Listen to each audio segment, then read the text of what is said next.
बिस्मिल्लाहिर्रहमानिर्रहीम। अस्सलाम वालेकुम स्टूडेंट्स। आज का हमारा लेक्चर है फरखंदा लोधी। फरखंदा लोधी होरां दा लिखिया होया अफसाना साडे सिलेबस शामिल है। पिछली पढ़ाई उहदा नाम है। असी सब तो पहला फरखंदा लोधी होरां दे हालात जिंदगी बारे गल करांगे। फरखंदा लोधी होरी पंजाबी ज़ुबान दियां बहुत मशहूर लिखारी ने, अफसाना निगार ने, नावल निगार ने। इन्हां दे लिखे हुए अफसाने पंजाबी अदब विच एक वक्री थां रखते हैं। बहुत काबिल खातून ने और आप पंजाबी ज़ुबान के मशहूर अफसाना निगार होने के नाल नाल आम हयाती की बेहतरीन अक्कासी करने वालियां भी मशहूर ने। आप 25 अक्तूबर 1937 में भारती पंजाब के ज़िले हुशियारपुर विच पैदा होईयां। इन्हां दे वालिद का नाम नवाज़ खान सी। 1947 विच पाकिस्तान बनिया ते इन्हां दा खानदान हिंदुस्तान तो हिजरत करके पाकिस्तान आ गया और पाकिस्तान विच इन्हां दे वालिदैन ने साहिवाल विच क़याम किया और फरखंदा लोधी होरां ने 1953 विच मैट्रिक का इम्तिहान साहिवाल तो ही पास किया और साहिवाल तो ही इन्हां ने BA किया। BA करन तो बाद उन्हां 1958 विच लाइब्रेरी साइंस का डिप्लोमा किया ते क्वीन मैरी कॉलेज विच मुलाजमत शुरू कर दी ते लाहौर आ गई। फिर 1963 विच उन्होंने MA उर्दू किया ते 1978 विच MA लाइब्रेरी साइंस का इम्तिहान पास कर लिया और मुख्तलिफ कॉलेजों में मुलाजमत करदियां रही ते आखिर लाहौर कॉलेज तो ये रिटायर हुई और एज आ लाइब्रेरीयन आए काम करदियां रही।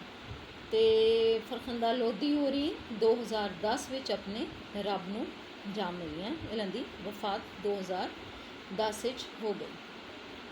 फरखंदा लोधी होरां ने पंजाबी अदब विच बहुत ज़्यादा काम किया। फरखंदा लोधी होरी पंजाबी च भी लिखदियां सन और उर्दू दे विच भी, दोनों ज़ुबानों में लिखदियां सन।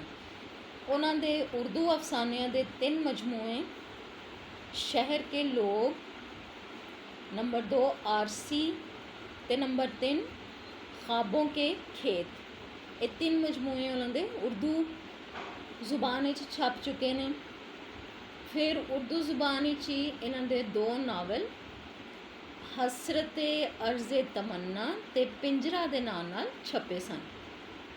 पंजाबी विच मजमूई तौर पर उन्हां दियां 3 किताबां छपियां जिन्हां विच अफसानियां दा मजमूआ चन्ने दे ओले ते नावल जंड दा अंगियार। नावल का नाम है जंड दा अंगियार और इस तरह ही पंजाबी मजमूना की किताब पंजाबी मजमूना की किताब जनानी दे रूप छप चुकी है। इस तो अलावा फरखंदा लोधी होरां ने बच्चियां लिए भी बड़ियां अच्छियां शानदार किताबां लिखियां। इस तो वक्त उन्हां दे तहकीकी काम के सिलसिले विच वक्खो वक्ख बड़े मुफीद तर्जमे ते सर्वे रिपोर्टां भी जड़ियां ने वो शामिल इन्हां दी लिखतां विच शामिल ने। फरखंदा लोधी होरां दी लिखतां दा अगर असी फन्नी फिक्री जायज़ा पेश करिए तो असी वेखने कि उन्हां दा पंजाबी कहानियां दा मजमूआ चन्ने दे ओले 1984 विच छपिया सी। इस मजमूए विच कुल 10 कहानियां शामिल ने। इस मजमूए विच कुल 10 कहानियां शामिल ने। फरखंदा लोधी होरां दे अफसाने बहुत शानदार अफसाने ने और ये सारिया कहानियां सीधी सादी ते आम फहम जुबान लिखियां गई ने। उन्होंने लिखन दा और लफ्ज़ां नूं वरतन दा फन बड़ी चंगी तरह आंदा है। उन्हां दियां कहानियां विच लफ्ज़ जड़े ने वो मोतियां वांगू जुड़े हुए ने और उन्हां दा कोई एक जुमला भी अगर असी विचों कढ़ दईए तो वो ਕਹਾਣੀ ਦੇ ਵਿੱਚ ਕਮੀ ਦੇ ਤੌਰ 'ਤੇ ਮਹਿਸੂਸ ਹੁੰਦਾ ਹੈ। ਫਿਰ ਫਰਖੰਦਾ ਲੋਧੀ ਹੋਰਾਂ ਦੀ ਖੂਬੀ ਇਹ ਵੀ ਹੈ ਕਿ ਉਹ ਪੜ੍ਹਨ ਵਾਲਿਆਂ ਨੂੰ ਅਲਾਮਤਾਂ ਰਾਹੀਂ ਆਪਣੀ ਗੱਲ ਨਹੀਂ ਸਮਝਾਉਂਦੀਆਂ। ਉਹਨਾਂ ਨੇ ਸਾਫ਼ ਸੁਥਰੀ ਇੱਕ ਫਿਕਰੀ ਪਹਿਚਾਣ ਆਪਣੀ ਬਣਾਈ ਔਰ ਉਹੀ ਇਨਸਾਨ ਨੂੰ, ਪੜ੍ਹਨ ਵਾਲੇ ਨੂੰ ਸੋਚਣ 'ਤੇ ਮਜਬੂਰ ਕਰ ਦਿੰਦੀ ਹੈ, ਕਿਉਂਕਿ ਉਹਨਾਂ ਨੇ ਆਪਣੀਆਂ ਕਹਾਣੀਆਂ ਵਿੱਚ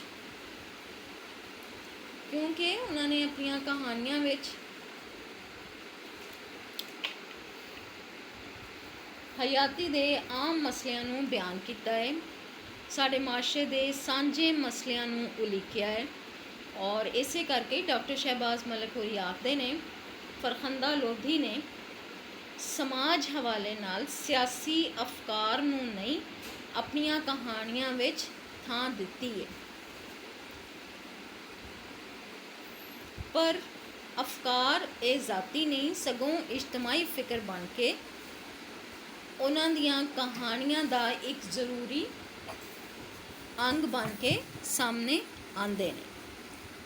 ਫਿਰ ਸ਼ਹਿਰੀ ਤੇ ਪਿੰਡ ਦੀ ਹਯਾਤੀ ਦੇ ਜਿਹੜੇ ਮੁਖਤਲਿਫ ਮਸਲੇ ਨੇ ਉਹਨਾਂ ਨੂੰ ਵੀ ਉਹਨਾਂ ਨੇ ਬਿਆਨ ਕੀਤਾ ਹੈ ਆਪਣੇ ਅਫਸਾਨਿਆਂ ਦੇ ਵਿੱਚ। ਉਹ ਲਿਖਦੀਆਂ ਨੇ ਕਿ ਪਿੰਡਾਂ ਦੇ ਵਿੱਚੋਂ ਜਿਹੜੇ ਲੋਕ ਹਿਜਰਤ ਕਰਕੇ ਸ਼ਹਿਰਾਂ ਵੱਲ ਸੁੱਖ ਮਾਣਨ ਲਈ ਆਉਂਦੇ ਨੇ, ਉਹਨਾਂ ਨੂੰ ਬਹੁਤ ਸਾਰੇ ਮਸਲਿਆਂ ਨਾਲ ਵੀ ਵਾਹ ਪੈਂਦਾ ਹੈ। ਇਸੇ ਤਰ੍ਹਾਂ ਪਿੰਡਾਂ ਦੀ ਹਯਾਤੀ ਬਹੁਤ ਸਾਦੀ ਲੱਗਦੀ ਹੈ, ਲੇਕਿਨ ਉੱਥੇ ਸੁੱਖ ਵੀ ਵਿਖਾਲੀ ਦਿੰਦੇ ਨੇ, ਅਤੇ ਇਹ ਉਹਨਾਂ ਦੀ ਕਹਾਣੀ ਪਾਏਦਾਨ ਅਤੇ ਦੂਸਰੀ ਉਹਨਾਂ ਦੀ ਕਹਾਣੀ ਇਹਨਾਂ ਦੋਨਾਂ ਦੇ ਵਿੱਚ ਇਹਦੇ ਝਲਕਾਰੇ ਅਸੀਂ ਵੇਖ ਸਕਦੇ ਹਾਂ। ਫਿਰ ਫਰਖੰਦਾ ਲੋਧੀ ਹੋਰਾਂ ਨੇ ਜਿਹੜੀਆਂ ਆਪਣੀਆਂ ਕਹਾਣੀਆਂ ਲਿਖੀਆਂ ਨੇ, ਉਹਨਾਂ ਦੇ ਕਿਰਦਾਰ ਸਾਨੂੰ ਆਪਣੇ ਸੱਜੇ ਖੱਬੇ ਬੋਲਦੇ ਟੁਰਦੇ ਫਿਰਦੇ ਵਿਖਾਲੀ ਦਿੰਦੇ ਨੇ। ਉਹਨਾਂ ਨੇ ਕਿਧਰੇ ਵੀ ਗੈਰ ਜਾਨਦਾਰ ਜਿਹੜੇ ਕਿਰਦਾਰ ਨੇ ਉਹ ਪੇਸ਼ ਨਹੀਂ ਕੀਤੇ, ਬਲਕਿ ਉਹਨਾਂ ਦੀਆਂ ਕਹਾਣੀਆਂ ਸੱਚੀ ਮੁੱਚੀ ਦੇ ਮਸਲੇ ਮਸਾਇਲ ਪੇਸ਼ ਕਰਦੀਆਂ ਨੇ। ਇਸੇ ਕਰਕੇ ਰਾਜਾ ਰਸ਼ੀਦ ਮਹਿਮੂਦ ਦੇ ਆਖਣ ਮੁਜਬ ਇਹਨਾਂ ਲਫ਼ਜ਼ਾਂ ਨਾਲ ਝੂਠੀ ਤਸਵੀਰ ਲਕੀਰਨ ਦਾ ਜੁਰਮ ਨਹੀਂ ਕੀਤਾ, ਯਾਨੀ ਫਰਖੰਦਾ ਲੋਧੀ ਹੋਰਾਂ ਨੇ ਕਿਧਰੇ ਵੀ ਝੂਠੀ ਤਸਵੀਰ ਕਸ਼ੀ ਨਹੀਂ ਕੀਤੀ, ਬਲਕਿ ਉਹ ਮਾਸ਼ਰੇ ਦੇ ਸੱਚ ਦੀਆਂ ਅਕਾਸ ਨੇ। ਕਹਾਣੀਆਂ ਦੇ ਕਿਰਦਾਰ ਸਾਡੇ ਦੁਆਲੇ ਘੁੰਮਦੇ ਲੋਕਾਂ ਦੇ ਦਿਸਦੇ ਨੇ। ਔਰ ਫਰਖੰਦਾ ਲੋਧੀ ਦੇ ਮਜ਼ਮੂਨਾਂ ਦੀ ਕਿਤਾਬ ਤਾਲੀਮੇ ਬਾਲਗਾਂ ਦੇ ਪ੍ਰੋਗਰਾਮਾਂ ਲਈ ਲਿਖੀ ਗਈ ਕਿਤਾਬ ਹੈ, ਇਸ ਲਈ ਇਹਦੇ ਵਿੱਚ ਇਲਮੀ ਬਹਿਸਾਂ ਨਹੀਂ, ਸਗੋਂ ਸਿੱਧੇ ਸਾਦੇ ਆਮ ਫਹਿਮ ਲਫ਼ਜ਼ਾਂ ਵਿੱਚ ਔਰਤ ਦੇ ਮੁਖਤਲਿਫ ਰੂਪ, ਯਾਨੀ ਉਹ ਮਾਂ ਦੇ ਰੂਪ ਵਿੱਚ ਕਿਸ ਤਰ੍ਹਾਂ ਹੈ, ਭੈਣ ਦੇ ਰੂਪ ਵਿੱਚ, ਬੇਟੀ ਦੇ ਰੂਪ ਵਿੱਚ, ਬੀਵੀ ਦੇ ਰੂਪ ਵਿੱਚ, ਹਰ ਰੂਪ ਵਿੱਚ ਉਹਦਾ ਕੀ ਕਿਰਦਾਰ ਹੈ ਔਰ ਉਹਦਾ ਕਿਰਦਾਰ ਸਾਡੇ ਮਾਸ਼ਰੇ 'ਤੇ ਕਿਸ ਤਰ੍ਹਾਂ ਅਸਰਅੰਦਾਜ਼ ਹੁੰਦਾ ਹੈ, ਇਸ ਦੀ ਉਹਨਾਂ ਨੇ ਵਜ਼ਾਹਤ ਕੀਤੀ ਹੈ। ਫਰਖੰਦਾ ਲੋਧੀ ਹੋਰਾਂ ਨੇ ਆਪਣੀਆਂ ਲਿਖਤਾਂ ਜਿਹੜੀਆਂ ਨੇ ਉਹਨਾਂ ਦੇ ਵਿੱਚ ਬਹੁਤ ਹੀ ਸੋਹਣੀ ਪੰਜਾਬੀ ਜ਼ੁਬਾਨ ਦਾ ਪ੍ਰਚਾਰ ਵੀ ਕੀਤਾ ਹੈ। ਆਪਣੀ ਜ਼ੁਬਾਨ ਨੂੰ ਉਹਨਾਂ ਨੇ ਕਿਧਰੇ ਔਖਾ ਨਹੀਂ ਹੋਣ ਦਿੱਤਾ, ਸਗੋਂ ਆਪਣੇ ਪੰਜਾਬ ਦੀ ਜਿਹੜੀ ਜ਼ੁਬਾਨ ਹੈ ਉਸ ਨੂੰ ਹੀ ਉਹਨਾਂ ਨੇ ਇਸਤੇਮਾਲ ਕੀਤਾ ਹੈ। ਆਪਣੇ ਸ਼ਹਿਰਾਂ ਨੂੰ, ਆਪਣੇ ਪਿੰਡਾਂ ਨੂੰ ਆਪਣੀਆਂ ਜ਼ਨਾਨੀਆਂ ਦੇ ਕਿਰਦਾਰਾਂ ਰਾਹੀਂ ਉਹਨਾਂ ਨੇ ਬਹੁਤ ਹੀ ਖੂਬਸੂਰਤ ਤਰੀਕੇ ਦੇ ਨਾਲ ਬਿਆਨਿਆ ਹੈ। ਇਸ ਤੋਂ ਵੱਖ ਉਹਨਾਂ ਦੀ ਜਜ਼ਬਾਤ ਨਿਗਾਰੀ ਅਤੇ ਮੰਜ਼ਰ ਨਿਗਾਰੀ ਜਿਹੜੀ ਹੈ ਉਹ ਵੀ ਬੜੀ ਆਪਣੀ ਪਹਿਚਾਣ ਆਪ ਰੱਖਦੀ ਹੈ। ਉਹਨਾਂ ਨੇ ਬੜੇ ਆਲਾ ਮਿਆਰ ਦੀ ਜਜ਼ਬਾਤ ਨਿਗਾਰੀ ਕੀਤੀ ਹੈ ਅਤੇ ਮੰਜ਼ਰ ਨਿਗਾਰੀ 'ਤੇ ਵੀ ਉਹ ਪੂਰੀ ਤਰ੍ਹਾਂ ਅਬੂਰ ਰੱਖਦੀਆਂ ਨੇ। ਗੱਲ ਪਿੰਡਾਂ ਦੀ ਹੋਵੇ ਅਤੇ ਚਾਹੇ ਸ਼ਹਿਰਾਂ ਦੀ, ਉਹਨਾਂ ਨੇ ਦੋਨੋਂ ਹਵਾਲਿਆਂ ਦੇ ਨਾਲ ਬਹੁਤ ਖੂਬਸੂਰਤ ਜਿਹੜਾ ਮੁਆਸ਼ਰਾ ਹੈ ਉਸ ਦੀ ਅਕਾਸੀ ਕੀਤੀ ਹੈ। ਫਿਰ ਅਸੀਂ ਅਗਰ ਵੇਖੀਏ ਤਾਂ ਫਰਖੰਦਾ ਲੋਧੀ ਹੋਰਾਂ ਦੀਆਂ ਕਹਾਣੀਆਂ ਦੇ ਵਿੱਚ ਇੱਕ ਹੋਰ ਚੀਜ਼ ਬੜੀ ਉੱਭੜ ਕੇ ਸਾਹਮਣੇ ਆਉਂਦੀ ਹੈ, ਉਹ ਇਹ ਹੈ ਕਿ ਉਹ ਮਾਸ਼ਰੇ ਦੇ ਵਿੱਚ ਔਰਤ ਦੇ ਹਵਾਲੇ ਨਾਲ ਆਪਣੀਆਂ ਮਸਬਤ ਕਦਰਾਂ ਨੂੰ ਉੱਪਰ ਆਉਂਦਿਆਂ ਹੋਇਆਂ ਵੇਖਣਾ ਚਾਹੁੰਦੀਆਂ ਨੇ। ਉਹਨਾਂ ਨੇ ਔਰਤਾਂ ਦੇ ਮਸਲੇ ਵੀ ਬਿਆਨ ਕੀਤੇ ਨੇ, ਉਹਨਾਂ ਦੀ ਜ਼ਿਹਨੀ ਪਰਖ ਜਿਹੜੀ ਹੈ ਉਹ ਵੀ ਬਿਆਨ ਕੀਤੀ ਹੈ, ਔਰ ਮਾਸ਼ਰੇ ਦੇ ਵਿੱਚ ਉਹਨਾਂ ਨੇ ਇਹਨਾਂ ਦੇ ਰਸਤੇ ਮਸਬਤ ਕਿਰਦਾਰ ਇਸ ਤਰ੍ਹਾਂ ਪੇਸ਼ ਕੀਤੇ ਨੇ ਕਿ ਉਹ ਸਾਨੂੰ ਹਰ ਕਹਾਣੀ ਦੇ ਵਿੱਚ ਨਜ਼ਰ ਆਉਂਦੇ ਨੇ। ਉਹ ਮਾਸ਼ਰੇ ਦੇ ਵਿੱਚ ਮਸਬਤ ਕਦਰਾਂ ਨੂੰ ਫਲਦਾ ਫੁੱਲਦਾ ਵੇਖਣਾ ਚਾਹੁੰਦੀਆਂ ਨੇ, ਔਰ ਆਪਣੇ ਕਿਰਦਾਰਾਂ ਦੇ ਵਿੱਚ ਉਹਨਾਂ ਨੇ ਇਹੀ ਚੀਜ਼ਾਂ ਪੇਸ਼ ਕੀਤੀਆਂ ਨੇ। ਫਰਖੰਦਾ ਲੋਧੀ ਹੋਰਾਂ ਦੀ ਹਯਾਤੀ ਦਾ ਇੱਕ ਵੇਰਵਾ ਜਿਹੜਾ ਹੈ ਉਹ ਅਸੀਂ ਪੇਸ਼ ਕੀਤਾ ਹੈ। ਇਸ ਤੋਂ ਬਾਅਦ ਅਗਲੇ ਲੈਕਚਰ ਦੇ ਵਿੱਚ ਅਸੀਂ ਫਰਖੰਦਾ ਲੋਧੀ ਹੋਰਾਂ ਦਾ ਅਫਸਾਨਾ ਪਿਛਲੀ ਪੜ੍ਹਾਈ, ਇਸ ਦਾ ਫਨੀ ਫਿਕਰੀ ਤਜਜ਼ੀਆ ਪੇਸ਼ ਕਰਾਂਗੇ ਔਰ ਇਸ ਦੇ ਨਾਲ ਨਾਲ ਇਸ ਅਫਸਾਨੇ ਦੇ ਸ਼ਾਰਟ ਕੁਐਸਚਨ ਜਿਹੜੇ ਨੇ ਉਹ ਮੈਂ ਲਿਖਵਾ ਦਾਂਗੀ ਤੁਹਾਨੂੰ, ਔਰ ਇਸ ਕਿਤਾਬ ਦੇ ਵਿੱਚ ਹੀ ਉਹਨਾਂ ਦੇ ਇਹ ਸਬਕ ਜਿਹੜਾ ਹੈ ਅਫਸਾਨਾ ਇਹਦੇ ਵਿੱਚ ਹੀ ਉਹਦੇ ਜਵਾਬ ਮੌਜੂਦ ਨੇ।